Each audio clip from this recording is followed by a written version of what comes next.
Welcome to the XJO Podcast. Here we explore journalism innovation, including the way academics are sharing their research in new ways that target a wider audience. This podcast showcases some of the researchers on the XJO team. I'm Nemat Allah, and I'm an RA with XJO. Joining me now is Sibo Chen, an assistant professor in the School of Professional Communication at X University and the research project lead for XJO. Thank you for being here, Sibo. Yeah, thanks for having me. The breadth of explanatory journalism is very vast, and a lot of people define it in a lot of different ways. So how do you define explanatory journalism? My definition is also very broad. I mean, all kind of journalism texts use some kind of explanatory techniques, right? So even we're thinking about like the earliest formats of, investigative reporting, right? Some of the investigative reporting is covering something unknown, but there are also others trying to, for instance, because I work in the field of science and environmental communication, like lots of, early environmental reporting will have kind of explained, for example, what is climate change and what's the impact. So that's kind of early form.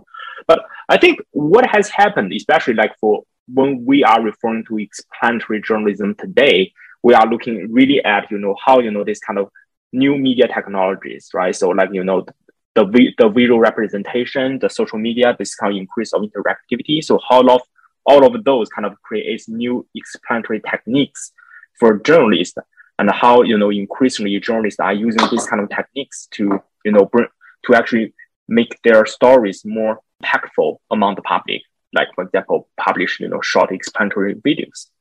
Why do you think this work and the exploration of explanatory journalism in media and academia is so important? I think it really is a requirement. First of all, because of, driven by disinformation, there is a greater desire for people finding reliable resources. And, we're already kind of struggling, in a kind of chaotic information situation, which very unfortunately, when public incident unfolds these days, right, you will see kind of competing interpretations as well as claims there, right? So it's, there is a genuine demand for, more reliable information. But also just like it's also a general change of habits, right? So I think, especially in newer forms of explanatory journalism, if we, for instance, thinking about, Bloomberg's a program called Cryptake, or if we're thinking about, the video series produced by Vox, so they are more kind of consumable, right? They really fit people's, media consumption habits these days, right? So we enjoy more pictures, we enjoy more kind of infographic, we enjoy more videos, right? So that's makes it even more important these days. Tell me about what you're working on for the XJO project. Okay, so I have finished two projects so far. So the first one is a smaller one, which really actually looking at the pedagogical implications of explanatory journalism. So for my teaching, for all of the course I have been teaching, I'm very keen on, integrating discussion about recent news events into classroom. So what I have done is for one of my class, for my class in risk and crisis communications. So back in fall 2020, so I experimented, right? I redesigned the whole class, using Conversation Canada articles, and basically the entire class was designed around, how these articles help us to better understand the pandemic as a systemic crisis. And what I was interested in for that project is really, what students take on, learning through, reading explanatory journalism text in combination, with traditional academic texts. And the feedback has been very positive from the students. So that's the first project. The second project, which also kind of being finished, is really kind of compare, Conversation Canada with, other forms of what we consider as independent media, media who do not public own and who do not kind of use the traditional kind of advertisement-based model.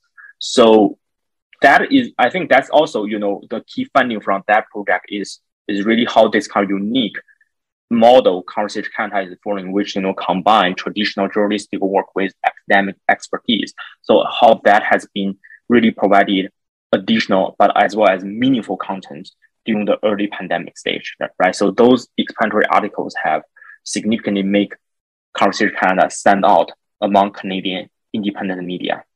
What experiences do you bring to the project that will allow for more insight about explanatory journalism?